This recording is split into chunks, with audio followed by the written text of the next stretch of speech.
Hi guys, Michael here.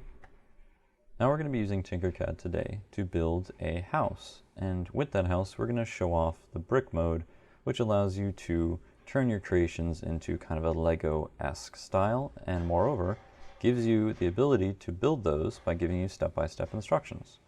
So let's get started. First thing we're going to do when we build this house, we're going to grab this box. I'm going to shrink it down to give it a width of about 4. And we're going to give it a length of about 80. We're then going to duplicate this one rather than making the exact same one again by coming up here and do the duplicate repeat. We're going to rotate it 90 degrees and then move it up into this top corner here so that they overlap like this. Then what we're going to do is we're going to select everything, clicking and dragging the mouse. Go up to the group tool, group them. We're going to duplicate them again. This time I'm going to hit Control D on my keyboard. Then I'm going to rotate the duplicated pieces 180 degrees until it looks like this. Once that's the case, I'm going to select everything again and group it one more time. Now we have the outer area of our house. So let's go ahead and just add a door so we know where to orient ourselves. I'm going to grab this whole box up here. I'm going to slide it in there like this, and then I'm going to select everything, align tool up here, and I'm going to align it so that it's centered along this axis. Then I'm going to group it while they're still selected, and now I have a door. Let's go ahead and decorate this house. Let's add some furniture. First thing I want to do is I want to have a bed, so I'm going to drag this box in here. I'm going to lower its height down to about 5. Sounds about good. I'm going to try to make the pillow part of the bed first. I'm going to turn it white. Then let's change it down to give it about a length of 10. Looks good. Alright, we're going to add another box. Change it down to 5, just like the pillow section. Drag it up just a little bit so that it's touching this pillow. And I'm going to drag this down so it's about 30 millimeters high.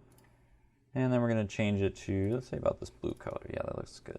Alright, so now we have a nice little bed. Let's just throw in an end table there. There's somewhere to put our lamp if we decide to make that. About 5. Let's go with this brown color. I don't really like how long it is too. I'm going to change it to about 10. There we go. Alright, move it over just a little bit. Alright, so we got a nice end table, we got a bed. Let's go ahead and add, let's say, a table. Grab this, drop it down to 10, and we're going to drag it up. And let's do about 5. There we go. Alright, now let's get some legs.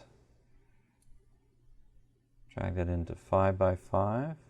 Remember, if I'm going a little too fast for you, you can always slow the video down or go back and check out what I just did. I'm going to duplicate that with Control D. And once I have these two, I'm going to select both of them again. Control D to duplicate and move them over. And then I'm going to select all 5 of them. Let's see, shapes 5. I'm going to go up to the color menu, change it to brown, and then I'm going to group them. There you go, got a nice little table. Alright, let's go ahead and add some very rudimentary chairs. So I'm going to put this nice block here and drop it down to 5. Then I'm going to duplicate it, rotate it 90 degrees, move it over, and then drag it up. Just so it's touching the work plane here, so it's intersecting with the bottom part. I'm going to select both of them, change the colors, let's do a lighter brown, and then group them. There we go, got a nice chair. Of course, if you're expecting company, you want somewhere for them to sit. I'm going to duplicate. I'm going to use the mirror tool up here to reflect it, and then we're going to drag it over. There we go. Alright, and then maybe one last piece of furniture. Let me say, I want to put some stuff in my little house, so I'll need like a foot locker. So let's create a nice little foot locker. We're just going to go down to 5 again, drag it into 10. Or let's say, yeah, 10 looks about good. Alright, and then let's just see how the brick mode treats rounded edges, because in brick mode it really only likes squares, very predictable shapes. So we're going to add this just to see what happens. Let's change this to 10. Oops, that was 11, 10. Bring this down to, let's say, about 5. And we're going to move it over. and drag it up. And let's change the color to like a lighter brown and change this red to a darker brown. Nice little foot locker. Let's move it over just a little bit. All right, so we got our nice little house here. Let's go ahead and drag up the walls so that they at least cover our heads. So let's bring this up from 20 to about 40. And you notice when we do that, it gets kind of cramped in here. So let's add a few windows. Let's grab a box again. Drag it up to about 10. Move it in. And then we're going to select the walls and this at the same time. So I can hold Shift to select these two together. Then I'm going to go to the Align tool. And notice if I do this, the walls move a little bit as well, which can be kind of annoying because we've already aligned everything inside. So in order to keep them from jumping, I'm going to go to the Align tool and I'm going to click on the walls one more time. And you notice now these little alignment points jump so that they're surrounding just the wall. So now when I click here, it just moves this box. So we're aligning relative to the walls. Let's do this again. Grab this box, move over here, hold Shift, select the walls. Again, click on the walls so that it's aligning just to the walls. Move it so it's nice and centered. And we're going to do this one more time, except this time I've already aligned this one. So when I hit duplicate and then hold Shift and drag it over, it only goes on one axis. So I know that it's going to be aligned on this side as well. All right, it doesn't matter how far they stick out or in, or even if it intersects with this table, because when we hold Shift and click all three cubes and the walls, and if I hit group, it only groups it with what I've selected. So in this case, it avoids the table. All right, so now I got a lot of windows in my house as well as the door. Let's go ahead and add a roof. And this roof comes out kind of small, so let's go check our dimensions for the walls. So it's 80 by 80. I'm going to click on this. I'm going to change it 80. I'm going to hit Tab to switch to the other one, 80. All right. See if I can align it without using the Align tool, which looks like it's about good. And it's a little flat of a roof, so let's drag it up to about, let's say 30. There we go. And just for posterity, let's go ahead and group these two together.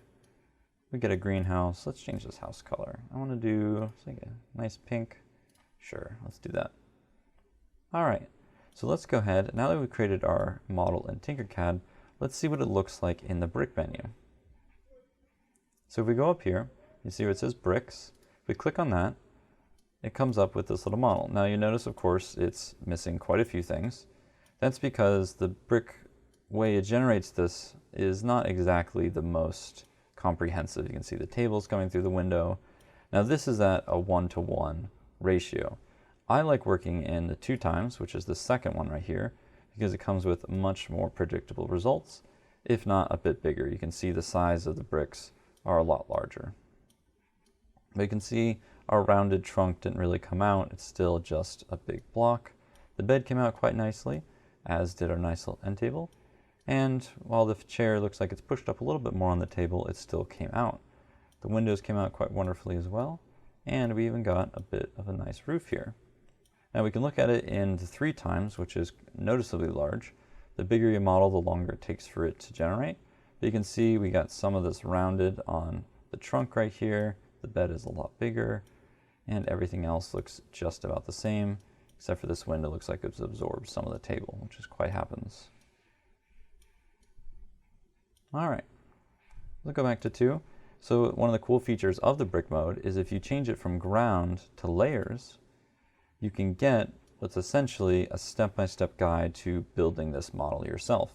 So you can see the first layer has all these bricks, and if I click this little thing down here, it has this layer has these bricks, and so on and so forth, allowing you to build whatever your model is.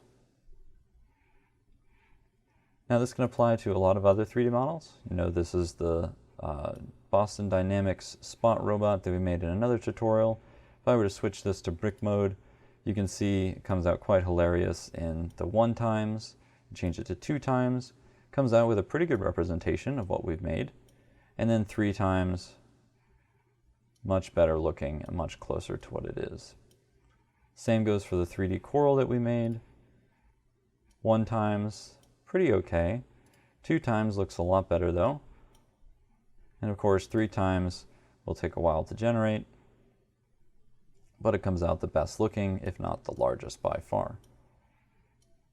And one other thing I want to note, if we go back to the very first tutorial, the Minecraft bed, sometimes it never really comes out at all, simply being that it's so small that the 1 and 2 times can't handle it, and by the time you get to 3 times, it's just so much larger than it was intended to be.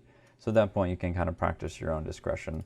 It's much easier. You could see you just put some red bricks here, some white bricks there, and then maybe 4 brown bricks to denote the legs. Other than that, that is the tutorial on how to use Tinkercad's brick system.